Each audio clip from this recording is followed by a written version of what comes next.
जन्म दिने आमाको घोडा छ र के असो हुन्छ आमा ठिक छ आफ्नो जन्म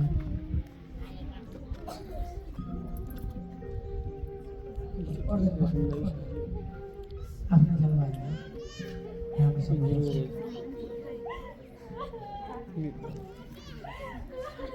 2 वर्ष बसेर आएको छ त्यसपछि फेरि नयाँ जिन्दगी सुरुवात गरौँ तिमीलाई खुसीको लागि त जानेछु आमा मोबाइलको ख्याल गर दुईजना खुसी आफ्नो पनि ख्याल गर रुनु हुँदैन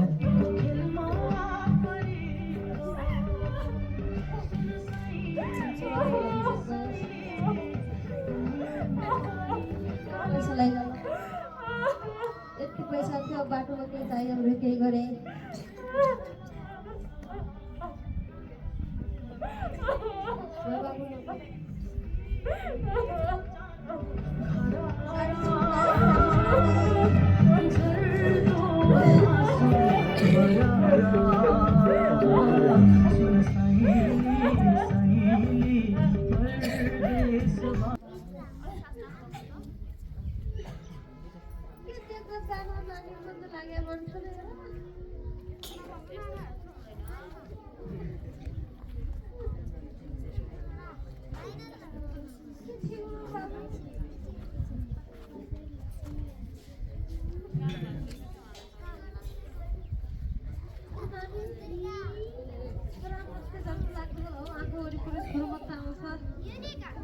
कता गयो होला मेरो छोरो छैन लाग्दो भयो कता गयो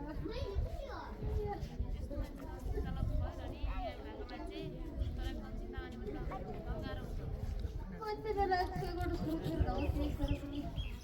मुख दिनाउने भयो बाबु फोन लाइ त फेरि कुरा गर्दा कति बेला मेरो छोरो मुख दिनाउने भयो हो हेलो सौगात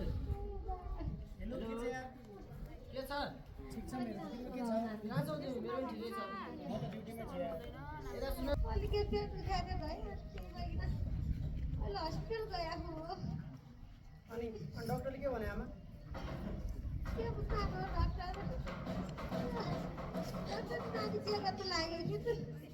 एकचोटि फोन लगाइदियो बाबुको मुखेर बडा बाबु दुब्लाई गए छैन है आमा भने जस्तो काम पनि पाएको छैन अनि भनेको टाइममा खाना पनि पाइँदैन कहिले खाने नखाएर सुत्नुपर्छ आमा तर मेरो चिन्ता नलग आमा तिमीले तर तिमी आफ्नो स्वास्थ्यको ख्याल गर बाँकी त भइगयो राम्रोसँग उपचार गर आमा पहिला राम्रो पढ बाबु भनेर भने आएको अनि अब क्या छ त पिर नल्याऊ आमा केही पिर नल्याऊ आमा म ठिक छु आमा यहाँ केही पिर नल्याऊ घर पाल आउँछ त बाबु म आउँछु आमा अब 2 वर्षपछि आउँछु आमा 2 वर्षपछि पैसा कमाएर आउँछु आमा तिमीले केही पिर नलग यताको बरु आफ्नो ख्याल गर अनि बुहारीको ख्याल गर 2 जिउकी पनि छन् अनि छोरा जन्मेला अब परेपछि मात्रै आउँछ होला है बाबु यस्तो कुरा नगर आमा यस्तो कुरा नगर आमा यस्तो कुरा गऱ्यो भने मैले कसरी काम गर्न सक्छु मन्ने बेला कति नआउने भइरहे एउटा छोरोतिर हेर बाबु मन्ने बेला मुख नआउने भइरहे राम्रोसँग हाँस पनि जाने छैन हेर बाबु आमा यस्तो कुरा नगर न तिमीले मायाले त बाजु बाजु यहाँ कुरा नगर है आमा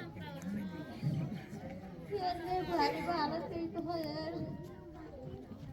नाति जन्मे पनि नाति बिते जन्मे पनि हेर त्यो जस्तो हालतमा बनाइदिए राम्रोसँग पढाइदिए म त गरिरहन्छु हेर बाबु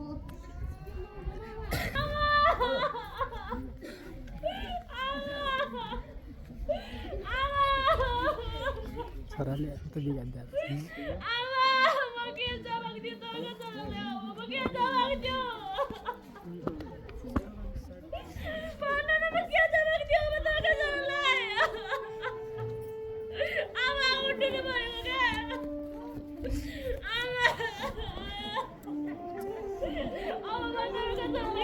मान्छेहरूको घर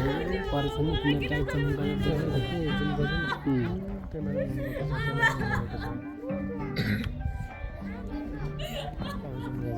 त्यस्तो पनि एक्जाम गर्दैन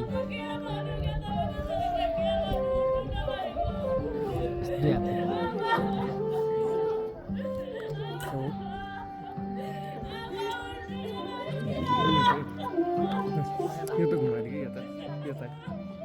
खै पहाडी मगाएर अनि त्यहाँ उता उसको पिल्लर नजिक पनि छ है त्यस्तो यता पनि त्यो गरेर अनि त्यो लास्ट लास्ट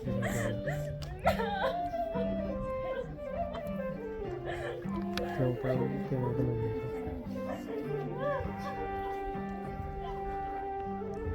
पिल्लर नजिक हुन्छ